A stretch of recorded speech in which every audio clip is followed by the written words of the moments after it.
Historical creativity, determinism, and the conditions of discovery. Debates about how major intellectual breakthroughs occur often center on two competing frameworks: big man theory and zeitgeist theory. Big man theory attributes historical change to exceptional individuals whose genius transcends circumstance. Zeitgeist theory, by contrast, argues that ideas emerge when social, cultural, technological, and material conditions make them inevitable. Examining the concurrent development of evolutionary theory by Charles Darwin and Alfred Russell Wallace, as well as the independent invention of calculus by Isaac Newton and Gottfried Wilhelm Leibniz, corroborates the zeitgeist theory. When these cases are further interpreted through Robert Sapolsky's deterministic framework, it suggests that both organisms and their intellectual products or cultural products are deeply constrained, if not fully determined, by genetics, environment, social structures, etc. Big man theory versus zeitgeist theory.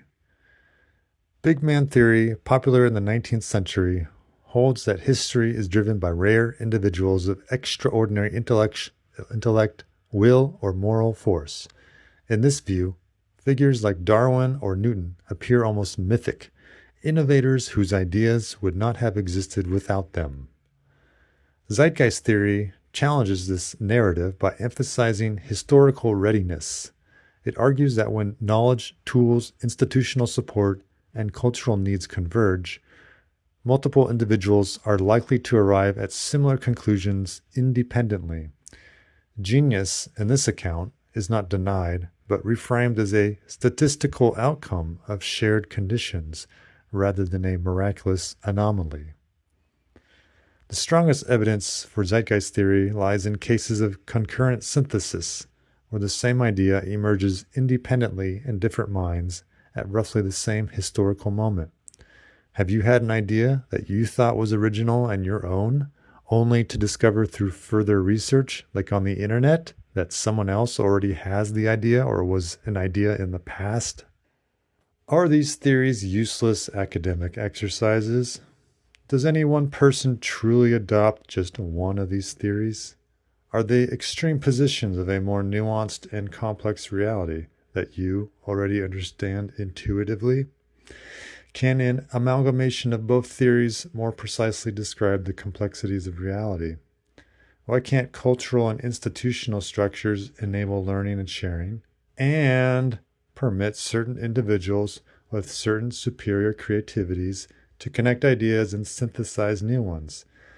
But even if these superior humans existed, are they determined to be this way, and determined to be in a fortuitous moment in history? In other words, are they just a product of determinism, determined to be innovative? Evolution by natural selection. Darwin and Wallace. The theory of evolution by natural selection was independently developed by Charles Darwin and Alfred Russell Wallace in the mid-19th century. Both men were shaped by similar environments, including the expansion of global exploration and colonial natural history, advances in geology, notably uniformitarianism, as expounded by Charles Lyell, Malthusian ideas about population pressure from limited resources, and growing institutional networks for scientific correspondence. Darwin's long-term research and Wallace's fieldwork in Southeast Asia exposed them to biogeographic patterns that demanded explanations. Natural selection was not an abstract philosophical insight, but a solution to a problem made visible by empirical conditions. Darwin said in the book titled The Origin of Species that the principles of selection had been around for ages, and detecting the principles of selection and evolution was not modern discovery. Darwin discussed the principles of selection with domestic races like pigeons and dogs, which had been selected by hobbyists and commercial breeders. The selection of maize from its itty-bitty size to the large modern corn size at today's supermarket was done over ages, Yet none of those individuals wrote books and received widespread scientific credit for their principles. That Wallace could independently formulate the same core mechanism and send it to Darwin through correspondence demonstrates that evolutionary theory was not solely the product of Darwin's unique mind. Rather, it was historically overdetermined. In other words, once sufficient data, conceptual tools, social structures, and intellectual norms existed, the theory was likely to emerge from more than one source. Calculus, Newton and Leibniz.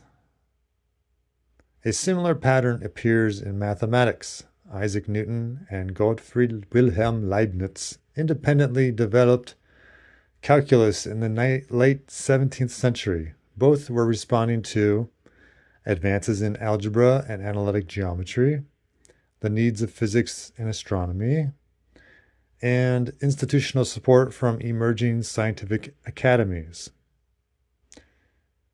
Calculus arose because problems involving motion, change, and accumulation had become unsolvable with existing mathematical tools. Newton's derivatives and Leibniz's differential notation differed in form but converged functionally. The invention of calculus was less an act of isolated brilliance than a structural necessity with early modern science. Sapolsky's determinism and the illusion of intellectual freedom. Robert Sapolsky's work on biological determinism provides a unifying framework for interpreting these cases. Sapolsky argues that human behavior, including thought, creativity, and decision-making, is the downstream result of genetics, prenatal conditions, neurobiology, immediate environments, culture, institutions, and social hierarchies, and deep evolutionary history. From this perspective, Darwin did not freely choose to invent evolution, nor did Newton independently will calculus into existence. The brain's interests, capacities, and obsessions were products of prior causes, extending back through development, culture, and evolutionary time. Importantly, Sapolsky's determinism does not imply stagnation. Instead, it suggests that innovation emerges when biological organisms interact with environments that demand new solutions.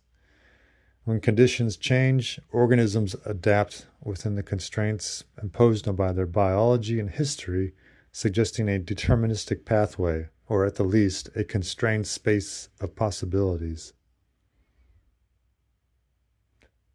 Organisms and their creations as environmental products.